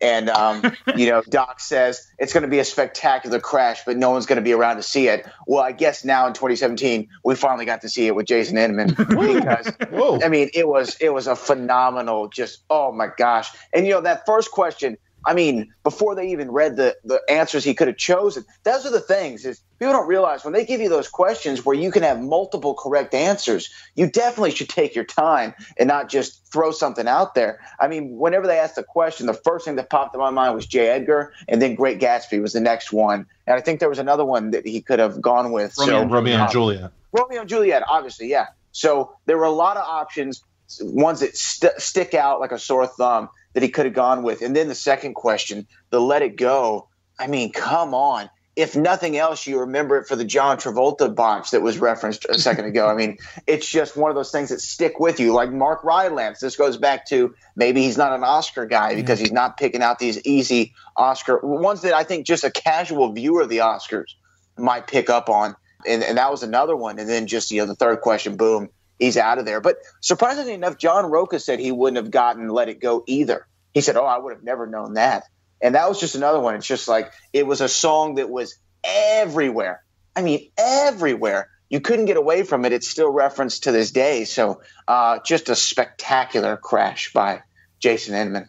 Brad, you might have to explain that Back to the Future reference to John Roca. He may not understand it, but I see what you did there. I asked John Roca about Back to the Future Part 3 when I interviewed him on my podcast, and it wasn't his greatest answer either. So I'm just throwing it there. Well, going into round 3, you know, that Mark Rylance question continued to hang over Injustice Inman. That 1 point deficit, you know, would have been a tie match had he gotten Mark Rylance. And yeah, we've already talked about the DiCaprio question to death. You know, he should have taken his time. That was Scott Mance-esque right there. And typically, Jason is the one who calms Mance down when Mance tries to answer too soon. So I still can't believe that. But the three-pointer, Frozen, this is why I had concern over Jason's Oscar prowess because of this and now as well as the Rylance question. So 2 recent Oscar-related questions he couldn't pull. So Jason, watch the Oscars. Maybe Matt Nost and Jason Inman should have an Oscar viewing party together because they have shown that they're lacking in recent Oscars. And Joe versus Volcano, I just don't understand how Injustice misses this. Hanks and Ryan were too famous at the time, and the title is too memorable to not remember, given the fact that they teamed up just 3 years later because of how much they enjoyed making this movie together. So every question in this round was answerable. This is literally the worst TKO we've ever seen in the Schmoedown. It just so happens to be John Roca's first TKO, go figure. So JSR didn't shut Injustice down. Injustice shut himself down. And as I've been saying, Treacle and Hyde strikes again. Inman and Mance, whether it's collectively or individually, these guys just cannot perform on a consistent level. They look great 1 minute and absolutely dreadful the next. The worst part about it is that Inman was handed 3 answerable questions. We've already covered how he rushed on the first one like Mance. I haven't even seen Frozen. I've never seen Frozen. But since I was alive in 2014, I came to know that song via the Oscars, especially since John Travolta referred to its performer, Idina Menzel, as Adele Dazeem, as I already referenced. So the fact that you wouldn't pick it up through Travolta's famous flub is beyond me. So Jason Inman, even as the underdog in this match, a lot of times he will thrive as the underdog. That wasn't the case here. I will never bet on Injustice Inman. I will never bet on Scott Mance. These guys are truly Treacle and Hyde.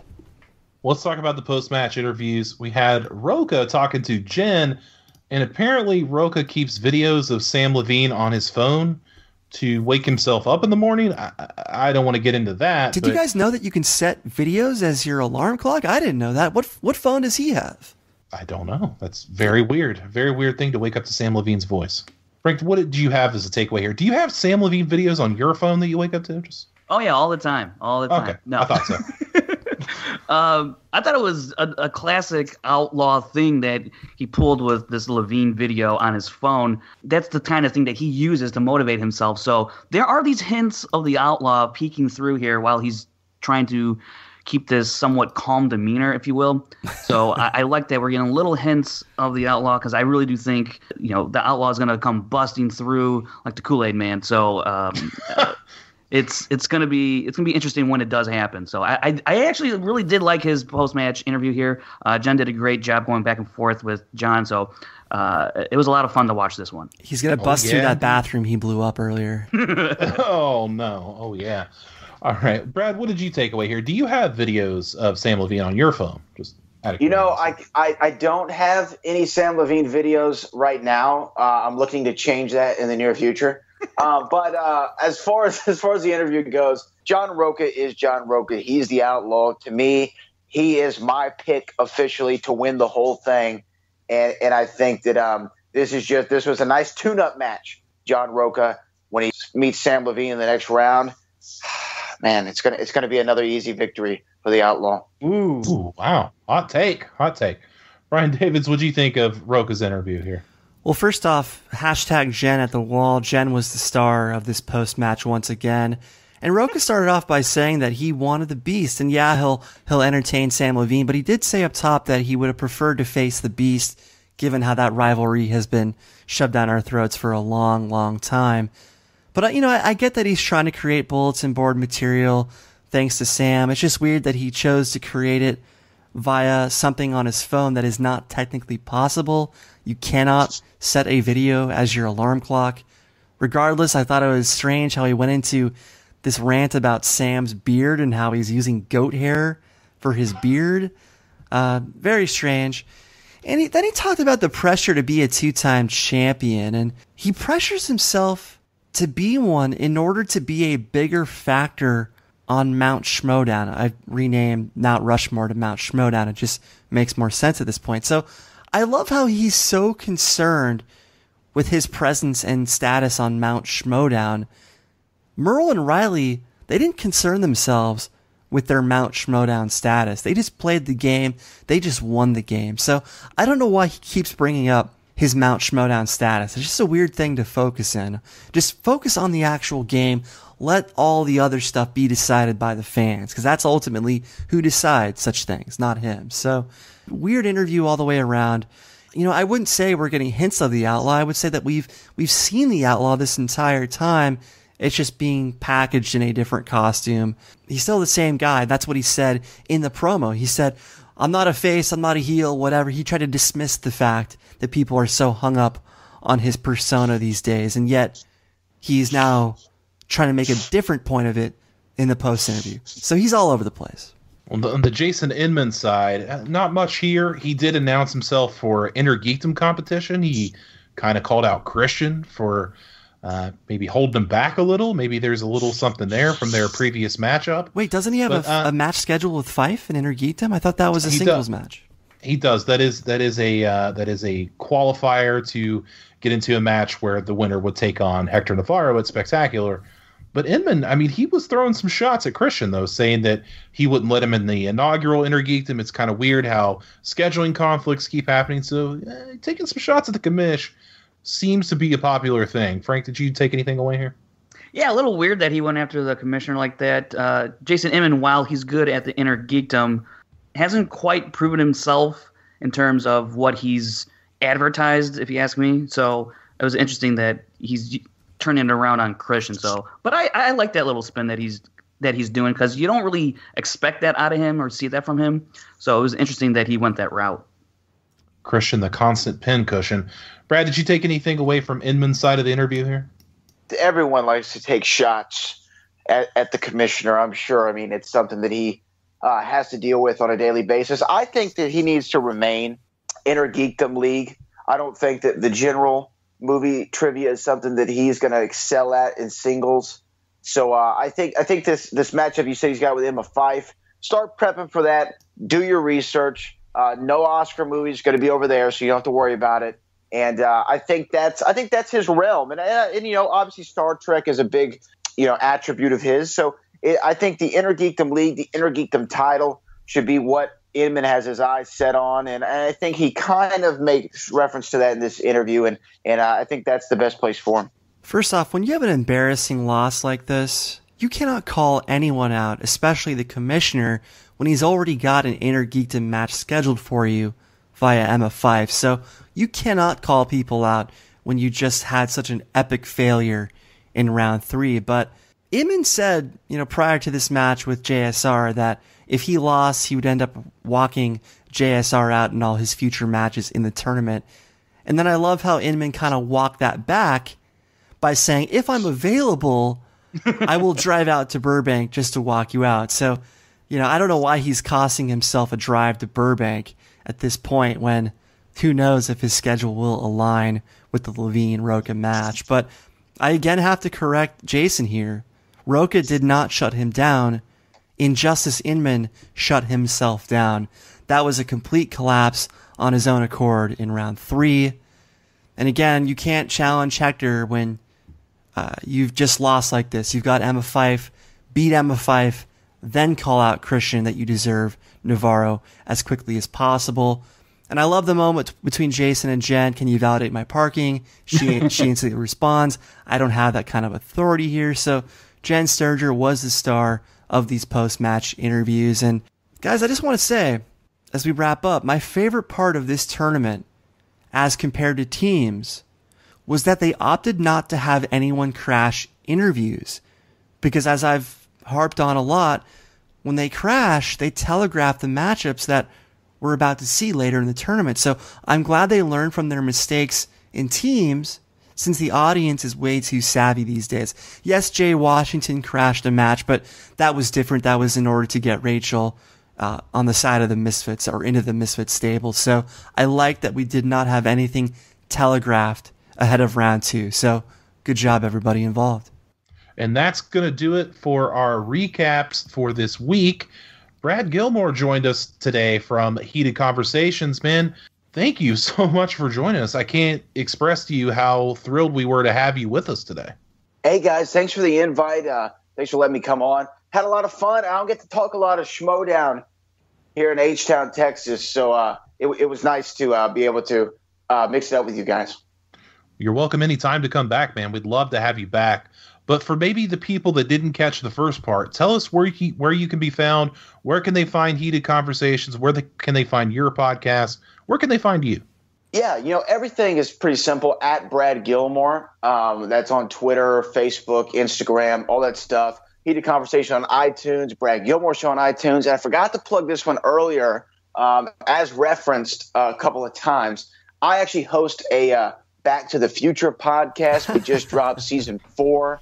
But, it's great. We actually get to talk to a lot of people who are involved in the films. Jeffrey Wiseman, who played George McFly in Back to the Future Part 2 and 3. So many people. I'm forgetting Claudia Wells, who was Jennifer Parker in the first film, Marty's girlfriend. A lot of people who were actually on the movie. Harry Waters Jr., who played Marvin Berry, the cousin to Chuck Berry, who sang Earth Angel at the Enchantment Under the Sea dance. All on the podcast. Go check it out. Back to the Future, the podcast. Season 4 just dropped. And also, Reality of Wrestling every Sunday, 3 p.m., Fight TV. The episodes come out the following Wednesday on YouTube, but we have a lot of commercials on the YouTube version, so we encourage you to go out, seek out Fight TV. It's a free app, FITE TV on the App Store. Find Reality of Wrestling. We'd really appreciate it. And by the way, major announcement coming soon regarding the main event of our first pay-per-view, which is Christmas Chaos here in December. So be on the lookout. I will definitely check out your Back to the Future podcast, because stories such as Crispin Glover and the scandal behind his molds that were used in part 2 are so fascinating.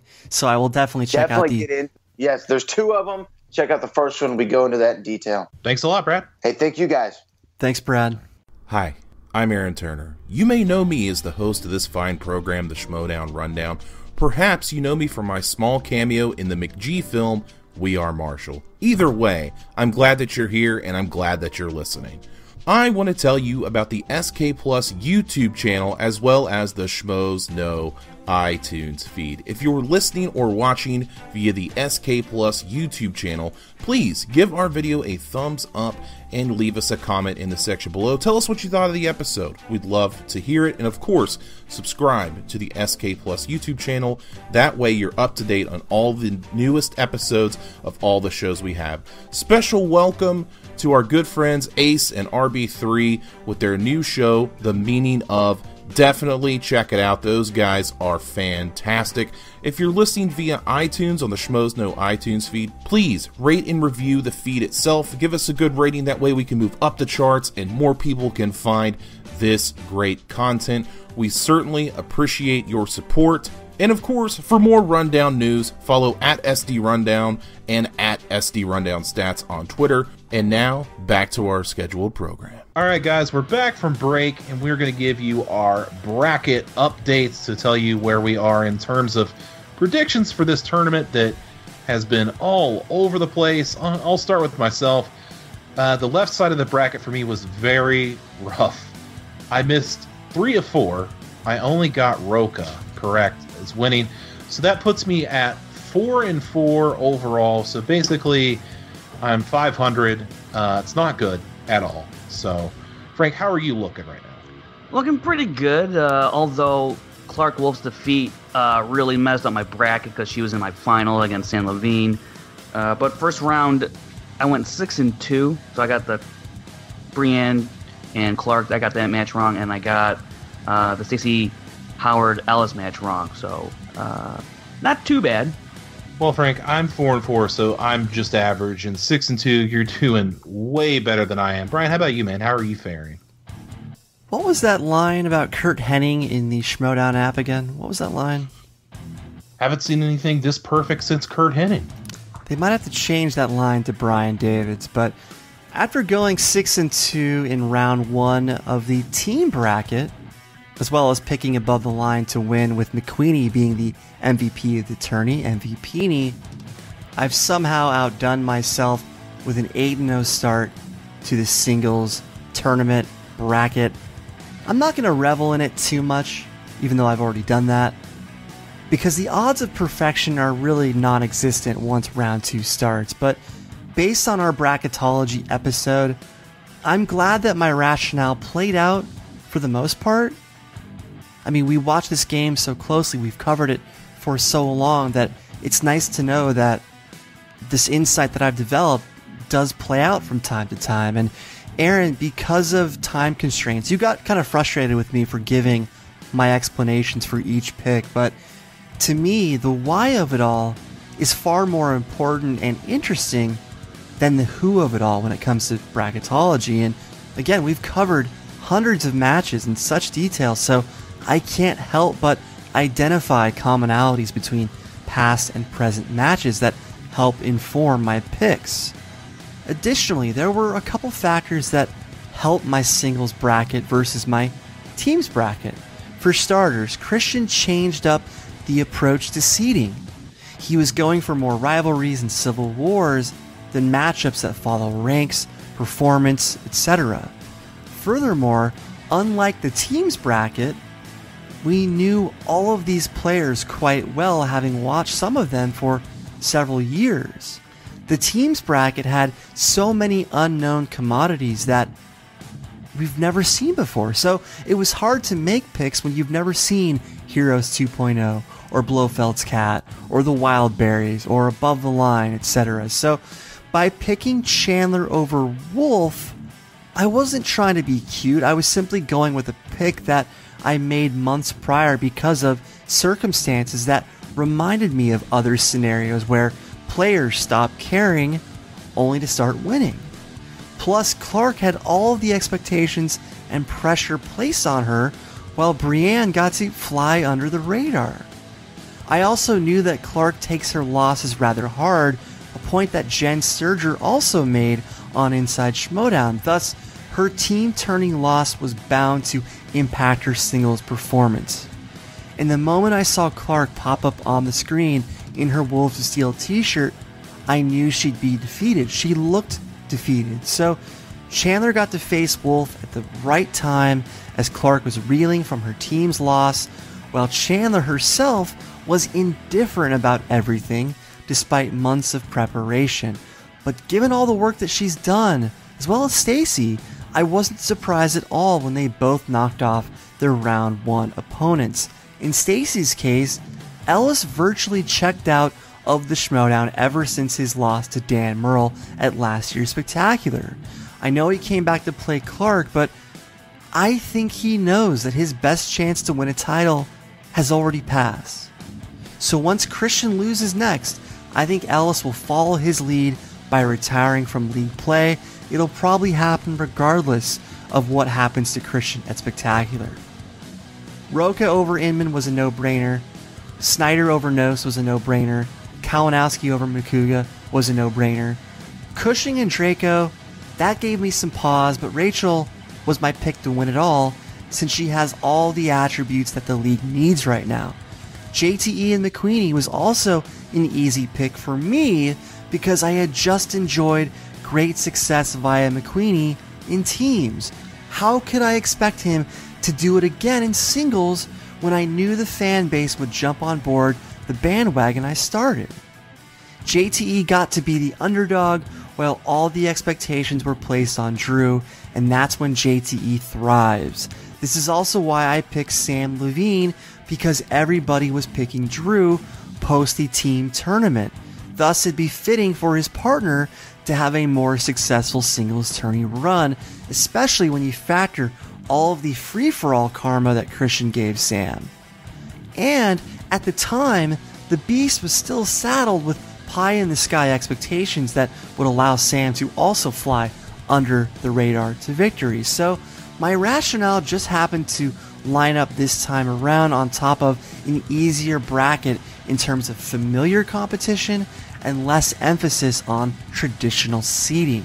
I'm going to stick with my bracket picks for round 2.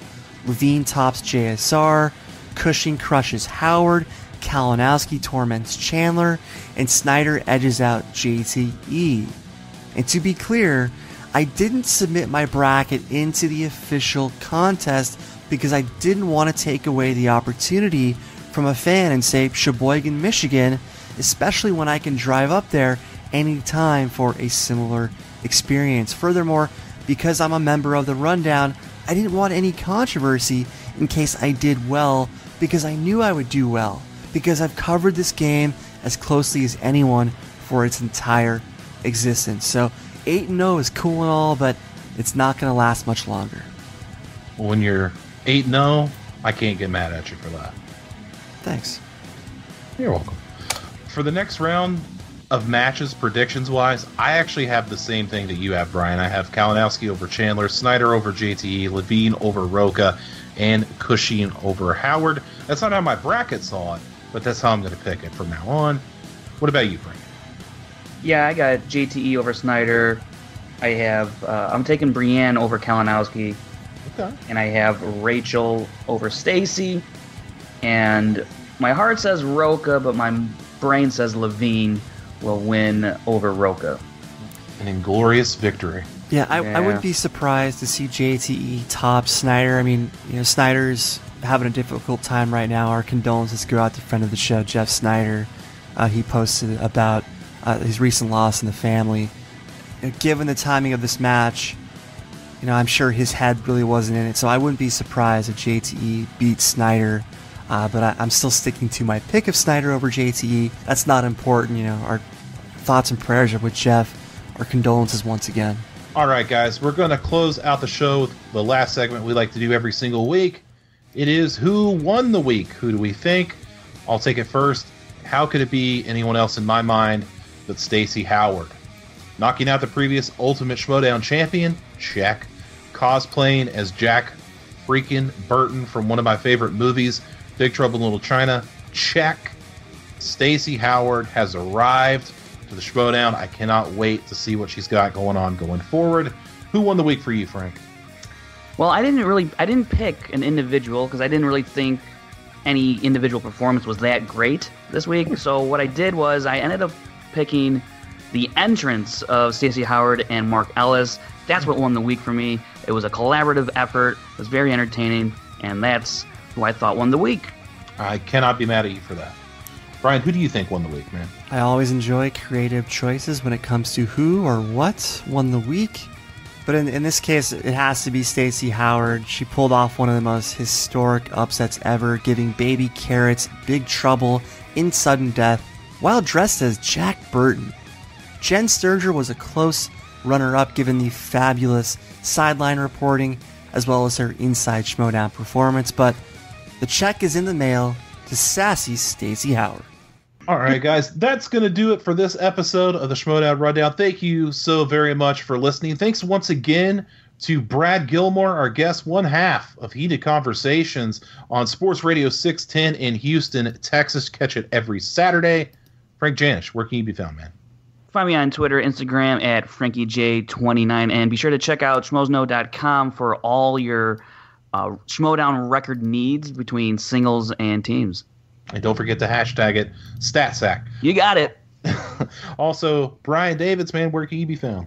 I don't have the authority to validate parking, but you can find me on Twitter at BDF331 as well as filmschlubspodcast.com. If all goes as planned, I'll have some Mr. Robot coverage coming very soon. I just heard from the network, USA Network, so cool things are coming. I am behind 2 episodes. You can find me on Twitter at ATTitanium. Don't forget, Schmoedown app contest is still going on. I was on the app today. I won like 6 matches in a row, so why are you not beating me? I don't understand. I guess I'm not surprised. But you can find me kicking your ass on that app. And, of course, if you win, you have to screenshot it to me, prove that you did. I'll get you a Blu-ray of your choice. You got till Halloween to get that done. So you find me on the Schmoedown app, and you can beat me. Can I give a joke answer to who won the week, even though it's not quite a joke? Okay. An argument could be made that round 3 of the Schmoedown won the week. Good Lord. Because everybody struggled in round 3 this week. That's a good point. Yeah. Great point. It is.